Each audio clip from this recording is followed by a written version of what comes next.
don't they make more movies like that? I know I've asked that question before, and so have you probably, and our parents, and maybe even our kids. We all want to see more of the kinds of movies that we want made, but we don't really do anything about it. Cheryl Anderson asked the same question, but she didn't let the question just float away. She decided to do something about it. Making the movies you want to see, it's what we're talking about right now.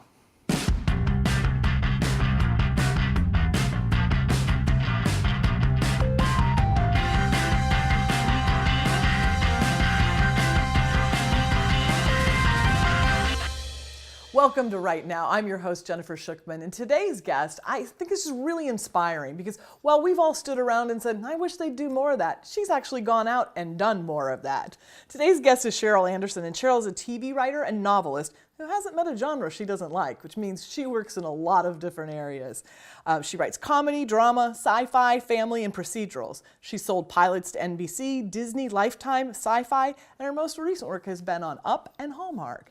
We're so happy to have you here today, Cheryl. Well, thank you very much for the invitation. You are welcome. I want to hear more about your work, but first I want to start with, how did you actually get into the business? I actually studied playwriting in college and thought that I would move to New York and be a starving artist because, I'd seen all those movies. And then a friend of mine who was a couple of years ahead of me in school moved out here and started working in film and TV. And she said, you should really think about coming to Los Angeles because the money's better and the weather's better. So I came out here and it was intriguing, all the different options. And there were several of us from our college who all came out here at the same time. And so it just felt like the direction God was pointing me in. And I still love New York, but I'm very glad I came here. Yeah, I think, isn't that the saying is that you go to New York for the art and you come to LA for the money or something like that? I would see the truth in that. Was your family supportive of you moving to LA? Absolutely. I mean, my mother said, I'm really sorry that you're going to go so far away. But even when I went to college and was majoring in theater, my father said, these are the gifts that God has given you, and you might as well commit to them fully now, because who knows what opportunities lie ahead. And so when I got out of school and started talking about coming out here, again, he said, well, that's probably what you're supposed to do. That's amazing. It was. It Most was people incredible. don't have that kind of support from their family and their parents. Well, I caught a glimpse of that in college because I had a lot of friends who did theater but were majoring in business and psychology and chemistry. And I was grateful then for my parents' unconditional support and continue to be. My parents are gone now, but I know they're still watching over me, and my brother is my biggest champion. And I told God when I had children, I said, I certainly hope that I will find the strength to support them the way my mom and dad supported me. And so now I have a costume designer, writer, daughter, and an actor, writer, son. So great. I guess the support will continue to the next generation. So do you write like pilots and things that you like, they would be great for this pilot? Like my son would have the starring role. Well, we have talked about that a little bit, but they're both incredibly talented and sort of forging their own paths. But what I love is that they're both great storytellers too. So we can sit around and bounce ideas off of each other, and they work for me on projects, and I really value their input. It's a really beautiful legacy that your parents had and that you're passing on down. Absolutely. That's amazing. Absolutely. One of the things that was really important for you was not just to come out here and hope to make it, is you really wanted to be sure that you were really good at your craft. You wanted to be a good writer. Talk about that and why that was important to you. Well, I feel that I was given a gift, and to be a steward of that gift is really important to me. And so I can't just sort of throw myself out on the marketplace and say, okay, God, you do the rest. I have to continually hone my craft.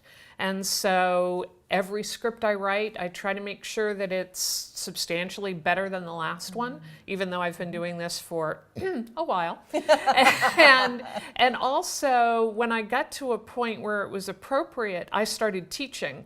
And not only was that my way to give back, but a way to mentor the next generation. But I also feel like by teaching, I get better. Yeah. Yeah. That whole speck in somebody else's eye, log in your own. It's really easy to take a student script and go, look at why Act 2 doesn't. Oh, I bet that's what's wrong with my current script. So I get a lot of joy out of it, but I get a lot of practical use out of it, too. It's so true. When you're looking at other people's work, you start to begin to see things you didn't see in your own before. It's real easy to spot in someone else's, but yeah. Well, when you first got started, I imagine that there was a little bit of rejection. Maybe once or twice you had things turned down, or people said no? Oh, we're talking about once or twice to the 1,000th power, right? I mean, it's so interesting because I think we all do this. We all write our bios so that it looks like it was just smooth sailing. You leave one project, you go to the next, and that doesn't happen for anybody. Even people who work consistently will tell you, yeah, but I really hoped I was going to be over here or over there. And I mean, you just have to understand going in that rejection is 95% of it. And you just have to be ready for those 5% of the doors that open. 95% is a huge percentage. Mm-hmm. So you come out to do something that you feel like you're gifted, you feel like God's called you to do. Absolutely. You're getting 95% of the things rejected. Right. How does your faith play into that and help you to, at what point do you go like, maybe I heard God wrong, or maybe I really should have been a business major? Oh, God and I have had a lot of those conversations. We used to call them kitchen floor episodes because it's sitting on the kitchen floor at 3 o'clock in the morning going, maybe I should have gone to law school. Yeah. I don't know if I can do this. Yeah. And I remember very vividly having a conversation with my father, who was a military officer, and so had come from a very regimented world where you understood that A led to B, led to C, and he had a very successful, decorated career. And he would say to me, how can you keep doing this? And I said, well, if God wants me to stop, he needs to speak up. And every time I felt like I had hit bottom and I would say, I surrender, something wonderful would happen. And I'd be like, okay, so I'm not supposed to leave yet. So of course, when I would get frustrated, I'd be like, I surrender. And he'd say, no, you don't. So people have said, how can you be a Christian in Hollywood? I don't know how people can be in this business without a faith to support them, because it is hard. And you question why you're here, what you're doing, why you're with the people you're with, why you're not with the people you'd like to be. And Romans 8 is my favorite chapter in Scripture. At some point, you just gotta let it all go and know that your cries are being heard and that you're on the path, and that you just have to keep working. And not confusing the voice of a producer who's rejected your script with the voice of God, I assume. Absolutely. That's Absolutely. Because they can seem one and the same sometimes. God and producers are pretty easy to distinguish. That's awesome. All right, talk about being in the writer's room, because you've been in a lot of different situations like that. Is your Christian worldview welcomed and people want to hear more from you and have that sort of voice included? It depends on the room. It depends on the show. I do not come in guns blazing, plant my flag and say, you know. What I tend to do is say, here's my worldview. Anybody who's been in a room with me knows what follows when I start off. I'm a Lutheran and I see this as, you know. So I share my worldview, and certainly if people want to hear more, I am open to sharing. Sure. But what I'm hoping is that people see me living the best life that I can and doing my best to be a good Christian in a tumultuous world, and want to know more about that. I want to talk more about that, Sure. and I want to get into maybe some specific examples of some shows you've worked on and some pushback that you may have had either in a room or from people in the outside room. I think that there's a lot we can learn, because we all may not find ourselves in a writer's room, but we've probably found ourselves in a room where people weren't sure that they wanted to know what we had to say about a situation, Sure. or weren't sure that we really were in it. But we're going to take a break, and we're Okay. going to come back with Cheryl, and we're going to hear more about this. What happens inside a writer's room when you're a Christian voice and maybe no one else is? And what happens in the church when people say, you're working on that show? We'll find out more when we come back.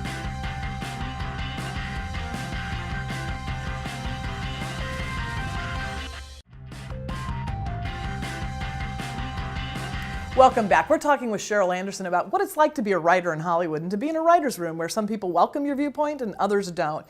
You've said in the past to me that there are times when you can be overt about your faith and times where you can be covert. Talk about maybe an instance where each of those happened.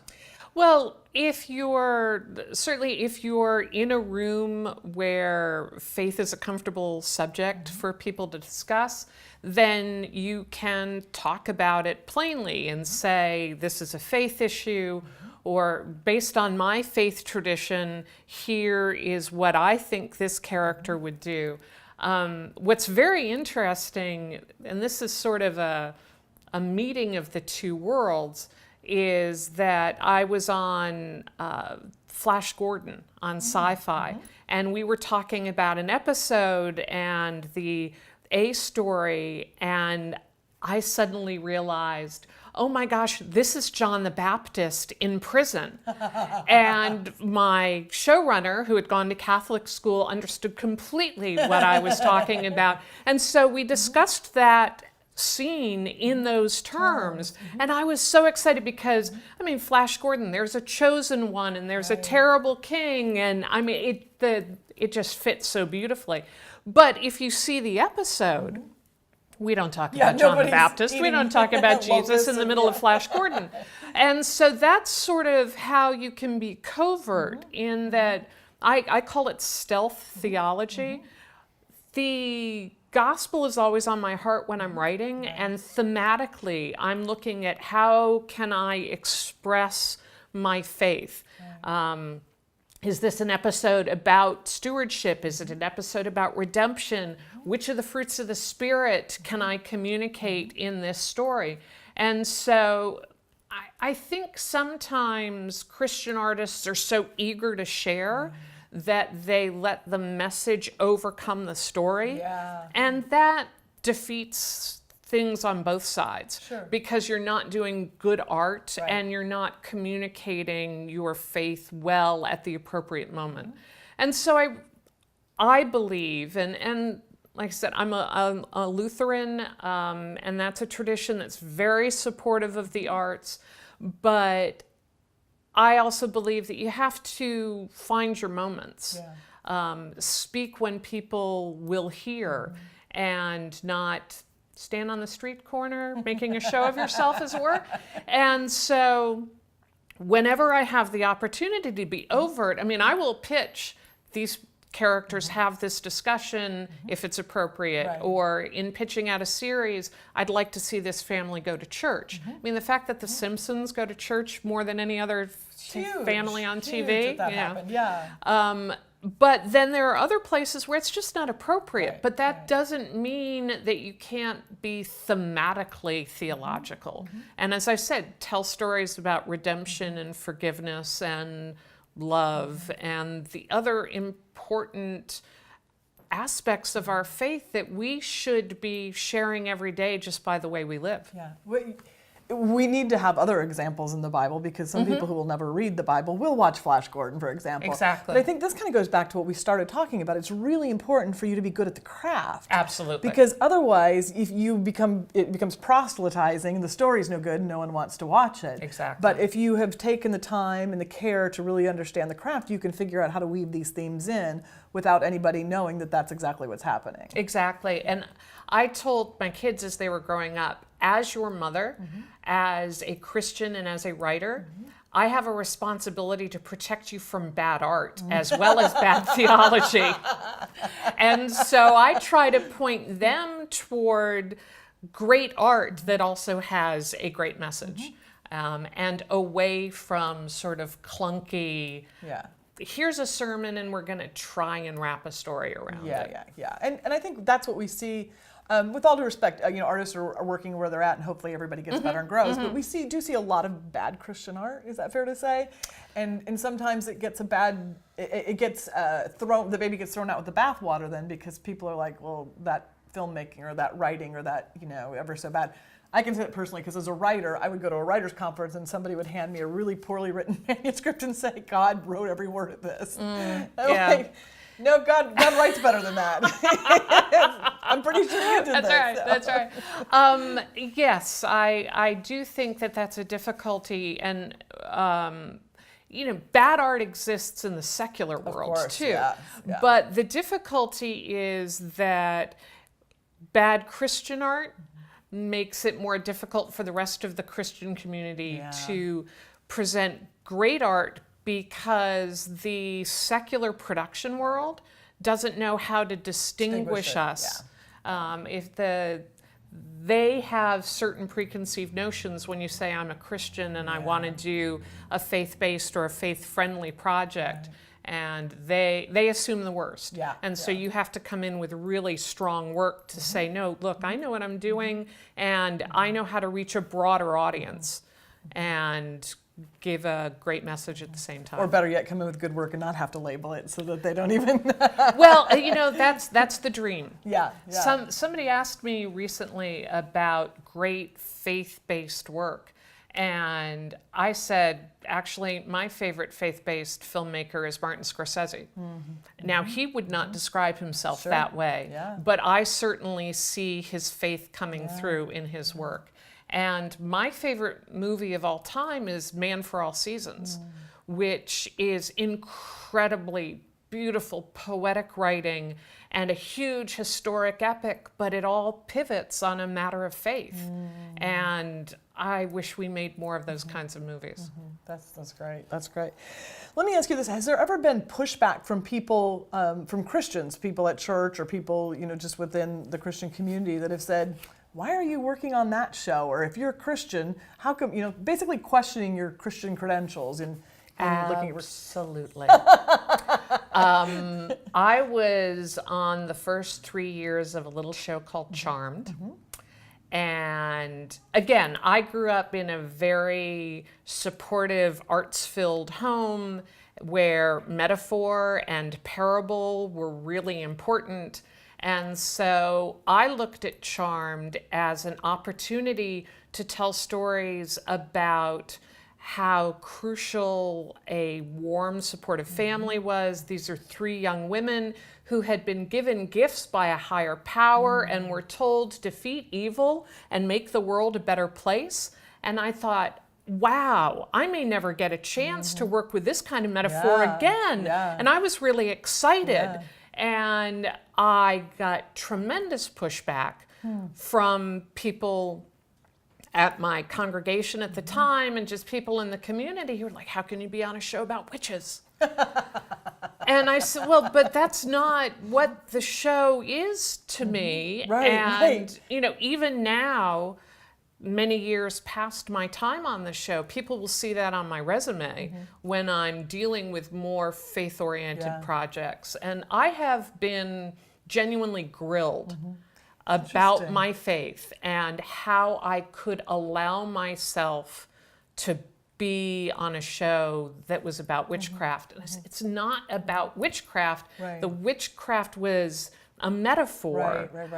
But in the same way Aslan is a metaphor, and it's just some people have a very narrow view of what Christian artists should be. But what we forget in the Christian community, and I think we do ourselves tremendous harm in this way, is that that's a huge tent. And as a Lutheran, I know I'm over on the left, but I got stories to tell, and there's an audience over there, just like there's an audience over on the right, and they deserve their stories too. Let's talk about the Charmed.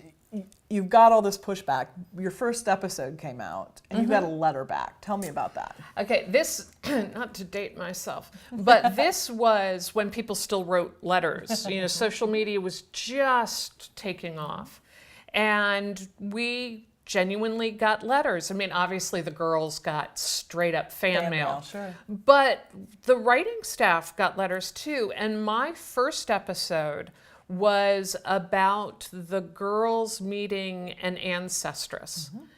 And it was one of several time travel episodes that I did. I'm a huge sci-fi geek. And I got a letter from a woman who said that she had seen the episode and had been so moved by the girls connecting with this ancestress that she had picked up the phone and called her mother, who she'd been estranged from for 7 years. Wow. And she and her mother and her sister were going to have dinner together. Wow. And I thought, okay, that's why I'm here. Maybe it's time to go home now. But that is always in my mind now with everything I write. Maybe this will touch the heart of someone who really needs it. And maybe that's why I have been brought to this place to write this episode in this moment. That's also the power of good art, right? Absolutely. This is a time traveling show about an ancestor, the witches, the whole bit. But somebody else saw something about forgiveness in it and felt important enough to move on that. Yeah, and it was an episode about this is your legacy and this is why you need to fight for good and why you need to love and support each other. And whatever piece of that resonated with her, I'm just so grateful that she reached out and did something about it. Yeah. It seems, you don't seem this way, but I could see how maybe a younger, less mature, person could be, it seems could be almost lonely in the middle there. You know, as you're trying to move forward in Hollywood and make an impact and produce the kinds of shows and movies and things that you want to produce. And at the same time, sometimes the church doesn't understand, or maybe in the past didn't understand what you're doing. It seems like there's this middle ground where it can be pretty lonely right there in the middle. Well, I mean, writing is lonely because at some point it's just you and the screen, right? But to me, it's very important for my emotional and spiritual and artistic survival to have good people in my life. My family, my friends at church, my friends in the writing community, and now my friends in the teaching community, where we can support each other and pray for each other. And I mean, and I do have friends who are less spiritual that, you know, we can just compare artistic grievances. But the people I really cherish are the people with whom I can share those artistic grievances and then pray. Yeah, that's amazing. That's amazing. And that's something we all need is community in some sort. We're going to take a break, and then we're going to come back, and I'm going to ask Cheryl one final question. It's going to involve a metaphor about a sparrow. Stay tuned, and you'll hear that when you get back.